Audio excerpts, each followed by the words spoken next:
இயேசுவின் ரத்தம் ஜெயம். Praise lord my dear brothers and sisters. இந்த நாள்லையும் இந்த மாதத்தினுடைய முதல் நாளை காண செய்த தேவனை துதிக்கிறேன்.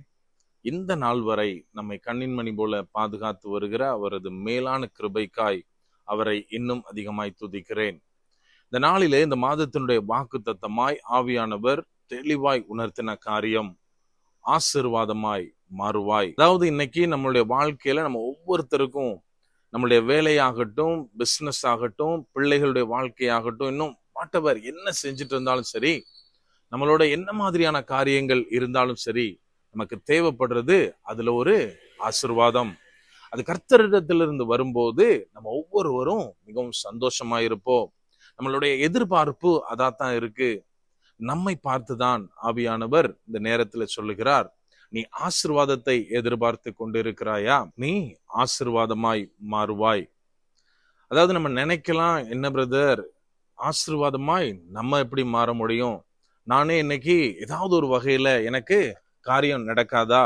என் வாழ்க்கையில ஏதாவது ஒரு ஆசீர்வாதத்தை நான் சுதந்திரிக்க மாட்டேனா? இன்னும் நிறைய காரியங்கள் நான் இழந்து போயிருக்கிறேனே, இதுல ஏதாவது ஒரு மாற்றத்துல எனக்கு தேவன் ஒரு அற்புதத்தை செய்து நான் ஆசீர்வாதமாய் மாற மாட்டேனா அப்படின்னு நினைச்சிட்டு இருக்கேன். என்னை போய் நீங்க என்ன சொல்றீங்க, நான் ஒரு ஆசீர்வாதமாய் மாறுவேன் அப்படின்னு? நான் கொஞ்சம் யோசித்து பார்க்கணும். எப்படி ஒரு ஆசீர்வாதத்தை எதிர்பார்த்து கொண்டிருக்கிற நான் ஒரு ஆசீர்வாதமாய் மாற முடியும் அப்படின்னா, சில காரியங்கள் நாம் செய்ய வேண்டும். அதாவது தேவன் நமக்கு என்ன கற்பித்து இருக்கிறாரோ அந்த காரியங்களை நாம் செய்யும் போது நாம் எதிர்பார்க்கிற ஆசீர்வாதத்தை சுதந்திரிக்க மாட்டோம். மாறாக நாமே ஒரு ஆசீர்வாதமாய் மாறுவோம். என கண்மானவர்களே, எடுத்து வாசிப்போம். யோசுவாவின் புஸ்தகம் அதிகாரம் 1 வசனம் 7. இங்க என்ன எழுதப்பட்டுள்ளது அப்படின்னா, நியாயப்பிரமாணத்தின்படி எல்லாம் செய்ய கவனமாயிருக்கிற மாத்திரம் மிகவும் பலம் கொண்டு திடமனதாயிரு. இங்க யோசுவாவை பார்த்து தேவனாகிய கர்த்தர் சொல்லுகிறார், நீ மோசே உனக்கு என்னெல்லாம் கற்பித்தானோ, நான் தந்த நியாயப்பிரமாணங்களின்படி நடக்க மிகவும் பலம் கொண்டு கவனமாய் இரு அப்படின்றாரு. என கண்மானவர்களே, அதுக்கு முந்தின வசனத்தை நாம் எடுத்து பார்த்தோம் அப்படின்னா, அந்த இடத்துல என்ன சொல்லப்பட்டுள்ளது அப்படின்னா, தேவன் என்ன சொல்றாரு அப்படின்னா, யோசுவாவை பார்த்து நீ தேசத்தை பங்கிட பலன் கொண்டு திடமனதாய் இரு அப்படின்னு சொல்றாரு. ஒருவேளை நம்ம அந்த சிச்சுவேஷனை கொஞ்சம் யோசித்து பார்த்தோம் அப்படின்னா, மோசேக்கு பின்பதாக அவர் மரித்த பின்பு யோசுவா ஜனங்களை நடத்திட்டு வர்றாரு. மேபி யோசுவா நினைச்சிருக்கலாம், தேவ ஜனங்களை நடத்தி கொண்டு போகிற என்னை ஒரு பெரிய லீடர் ஆக்குவாரு, போற இடத்துல இந்த தேசத்துல ஒரு பெரிய பொறுப்பு தந்து அந்த தேசத்தை எனக்கு தருவாரு அப்படின்னு அவர் நினைச்சிட்டு இருந்திருக்கலாம். ஆனால் அங்க என்ன நடக்குது அப்படின்னா, கர்த்தர் சொல்றாரு, நீ எந்த ஜனங்களை நடத்தி கொண்டு போகிறாயோ அவங்களுக்கெல்லாம் தேசத்தை பங்கிட்டு கொடுக்கிற அளவிற்கு, அதாவது யோசுவா நினைத்த பிரகாரமாய் அவருக்கு ஆசீர்வாதமான அந்த லீடர்ஷிப்பை தேவன் கொடுக்கல. மாறாக யோசுவாவையே மற்றவர்களுக்கு அந்த தேசத்தை பங்கிடுகிற ஆசீர்வாதமாய் தேவன் மாற்றுகிறார்.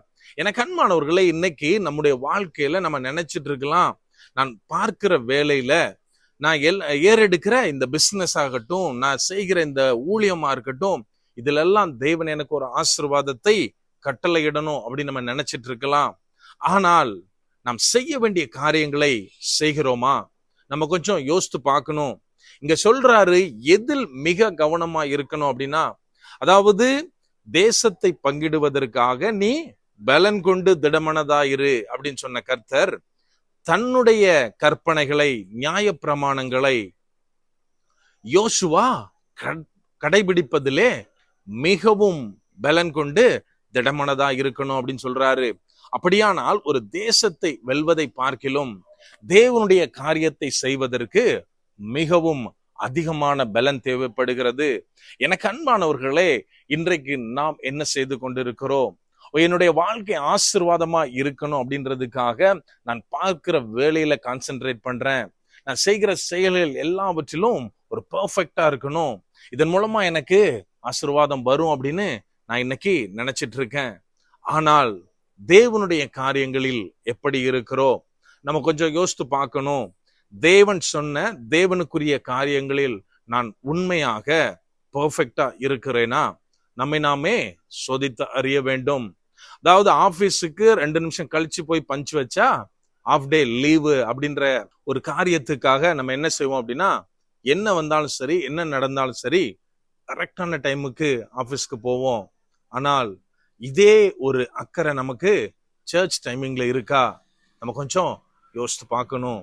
என கண்மானவர்களே, தேவனுக்குரிய காரியங்கள்ல நம்ம எப்போ உண்மையாய் நாம் செயல்பட ஆரம்பிக்கிறோமோ, தேவன் நம்மை ஆசீர்வாதமாக மாற்றுவார்.